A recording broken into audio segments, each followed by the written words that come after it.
Hi everybody, welcome to my YouTube channel. It's your girl Chocolate Beauty. We're going to be talking about Married at First Sight. Let's get into it. Child, I think that some of these people are just delusional and they really just have unrealistic expectations from this show. So anyway, everybody is celebrating their month anniversary. They've been married for 30 days and they're just going over, you know, where the relationship stands.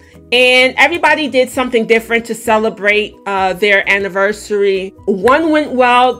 One of them ended up celebrating alone and the rest of them was tragic. It was just kind of like watching a train wreck. So first we're going to talk about the marriage that is doing the best out of the whole entire group. The one that looks like they're going to be going somewhere after the show. Vincent and Brianna. Their relationship seems like they're at the same place. They were able to find common ground on learning each other's personalities. Yes, it's a very short time.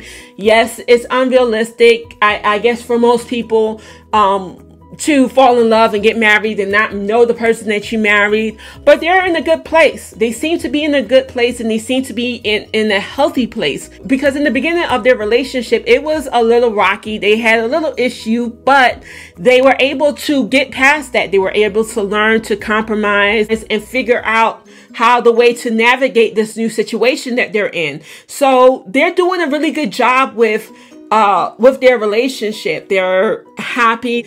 They're already talking about kids and their future. They just seem genuinely happy. So I'm happy for them. They weren't featured a lot on this episode, so that's why I don't really have much to really say about them. They did go on a boat ride for their anniversary, and I thought it was nice. Next, we're going to be talking about Ryan and Carla. I have to say I'm proud of Ryan for allowing Carla to move her things from the garage into the home. So they're like getting to a place where they're trying to live like a married couple, but there's a lot of things that's going on with them as far as intimacy goes. Number one, they have not been intimate since they've been married, which is something that is very odd because let's be real, nobody wants to be in a sexless marriage. You're already starting out on the wrong foot. I mean, you've already started to where you're not even intimate at all. It's just, I don't know. Carla is very worried that he has never said that he loved anybody. And she's worried that he was in a relationship for 2 years and never told the woman that he loved her. But the thing about it is like, you're just being unrealistic when it comes to him saying I love you after 30 days. What do you expect from him?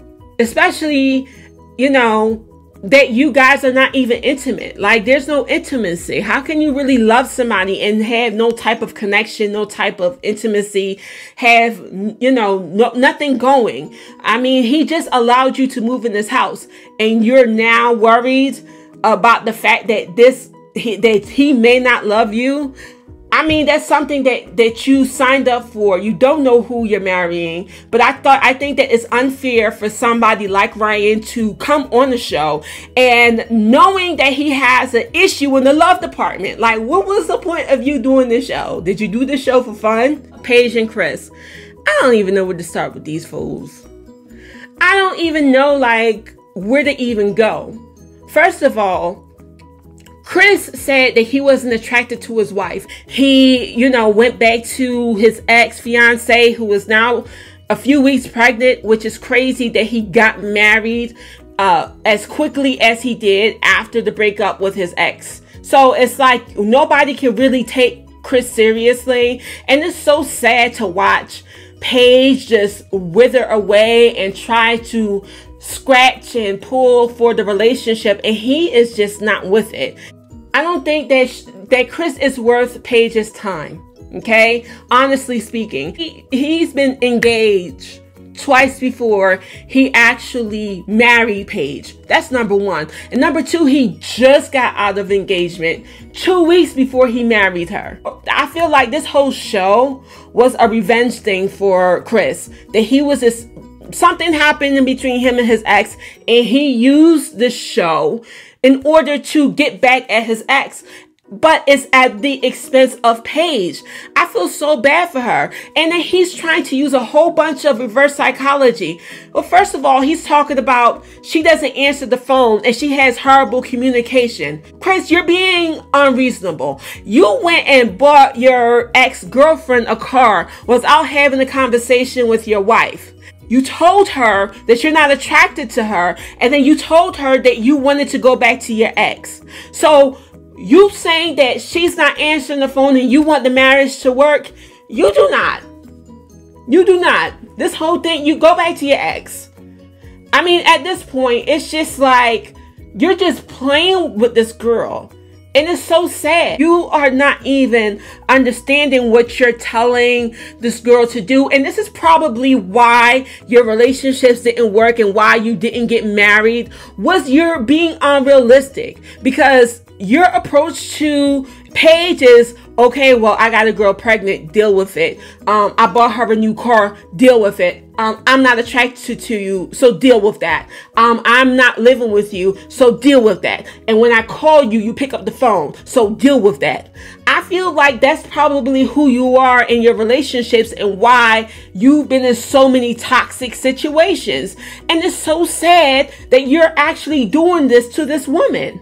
And then when she tries to talk to you about the things that she found out about you, you turn everything on her. You switch everything on her. You use that reverse psychology every single time that she tries to say something about the relationship or try to ask you about certain things. It's crazy. And then you're trying to make her look like she is the reason why your marriage is not working. No, the marriage is not working because once you left the honeymoon, you went back to Chicago to your ex. You disappeared. You told her she wasn't attractive and that you didn't want her. On national television, now you want to work on your relationship under certain conditions. You're not even living together. And she has the right to not pick up the phone. And you do whatever you want, but you have her on the string and she can't not have a bad day. And then you put her on blast saying that y'all be having a conversation about what y'all should do on camera for the show. And it's just like, at this point, that's all it really is. Like, why even expose that? Why expose that when you already know that you don't want the marriage yourself? You married her out of revenge because you were just with your ex 2 weeks before you got married. Don't put her on blast like that and try to humiliate her and try to make her, be presented as fake. You're a fraud. You came on this show presenting yourself a certain type of way. Just admit that you don't like her. You don't want to be with her, but you're staying with her because of the pressure of your friends and family telling you to stay in the relationship with her because of what kind of woman she is, but you don't want her. And you're staying with her because she's on the show. And that's the only reason why she's staying with you. At least be decent enough to stick it out with her and fake the funk until the cameras go off and get your divorce. It's as simple as that. But you're going to expose her in that kind of way to make her look bad? You're a piece of trash. You're trash, Chris. And then Virginia and Eric, the way that you guys present yourselves to the rest of the group, like you're all happy, y'all have already said I love you to each other, and you just have this giddy relationship in front of everybody, just flaunting your stuff, and it's all fake. Because y'all don't live with each other. Y'all have differences of opinion on how the way that you should live. So I feel like y'all just are not being very honest about where you guys stand in your relationship. Y'all can't even decide where you're going to live. Eric told you that he wants you to move in his house and you said, no, I want to move into our own home. I can understand that, but you want him to have 2 mortgages. No, you live in an apartment. And what he's saying makes sense. If you're in a relationship with somebody and they have a home already that they own and you don't want to live there, that's a red flag.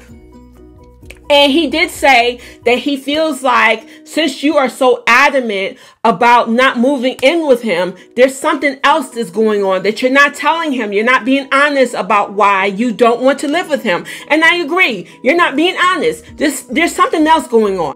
I think that there is a whole bunch of excuses of why you don't want to live with this man. I agree with him 100% that there's something else that you're not saying. It's quite apparent that Eric has some money and he comes from an affluent family. So it's like, are you trying to get him to force to give you what you want and make him buy a house, divorce him and try to take the house? I mean, like, there's so many different things that it doesn't make any sense when it comes to why you're just so resistant to living with him, but you love him and you want to be with him forever. And you said, I love you already. There's something wrong with that picture. And like, their dinner was very romantic. They went to an aviation company that his family owns, and he took her on the plane ride. So it was a very nice scene when they celebrated their 1 month anniversary. Oh, and speaking of that, Paige and Chris wasn't able to celebrate their 1 month anniversary together. Paige celebrated that alone. I wanted to bring that up because I forgot to mention that. But anyway, Virginia and Eric's 1 month anniversary date was very nice. And I just feel she has ulterior motives on why she wants him to buy a house. And I mean, like a big issue in their relationship was the fact that he works a lot and he's always gone. So, you use that excuse for a little while on why you were living separately. So I don't know. Like, maybe there's something about him that you don't necessarily like, or his environment that you don't like, or it could be something that has intentions of trying to, get him to buy you a home and get something in your name because he has a house and you have an apartment. Haley and Jacob, child, y'all are one of the most uncomfortable couples ever. I mean, Paige and Chris got their issues, but y'all are just like, watching y'all on television is like somebody scratching their nails across a chalkboard. It's just very painful to watch. I don't know what's wrong with Haley, but she has this idea that because she did this show and, despite the fact that she hasn't been in a relationship for 7 years, that somehow that somebody's going to have to tolerate everything that she does and stick it out with her. First of all, you told him that you're not attracted to him. And one of the things that he said that I find very odd is that you don't like him hugging you.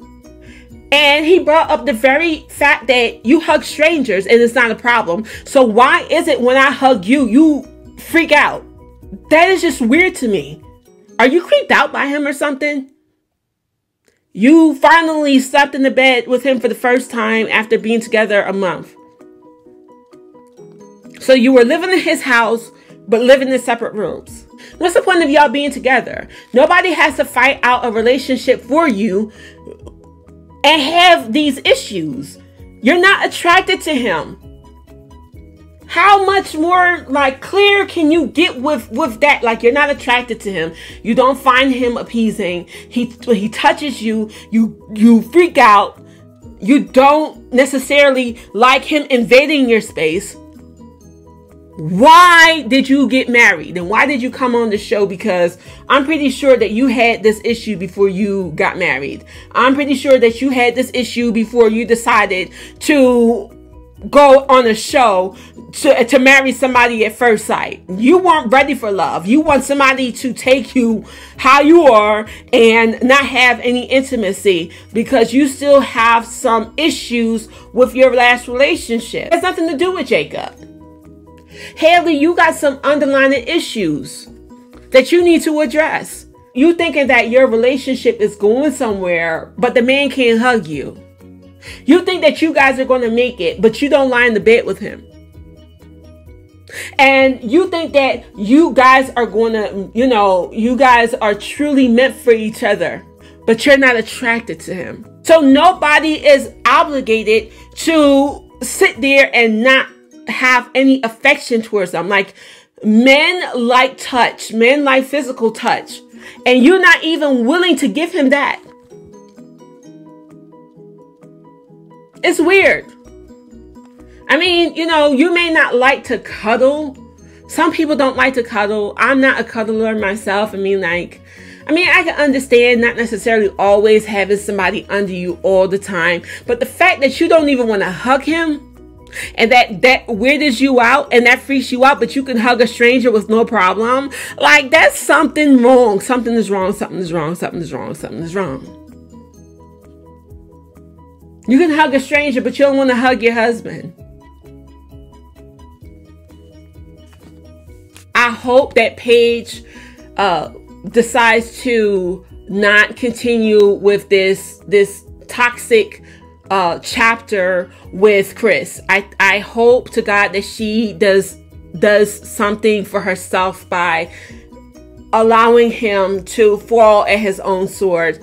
I feel that she is better than what he has given her. I feel like she doesn't deserve the treatment that she's gotten from Chris. I don't think that she deserves the neglect and the rejection that she has on the behalf of this man. And he is not worth fighting for, sis. Like, leave him alone. As far as Haley and Jacob go, I feel like Jacob should just leave.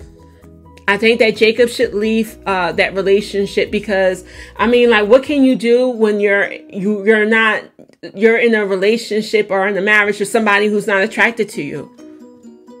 You have to have something that's attractive about them that makes them want you. If your partner is telling you that she doesn't even want you to hug her, you need to go. I think that you should leave that relationship. Like, leave, Jacob, leave.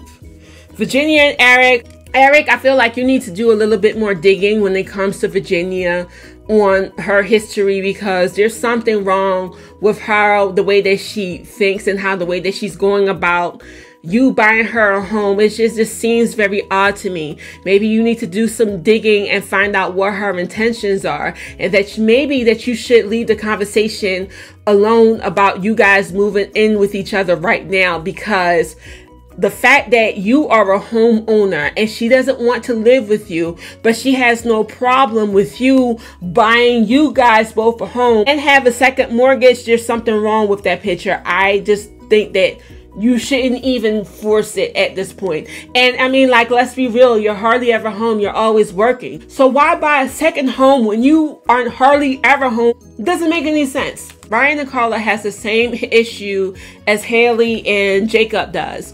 But the difference is like, I think that despite the fact that Ryan has his issues, Ryan is really trying, even though like they had the same problem, they have not been intimate.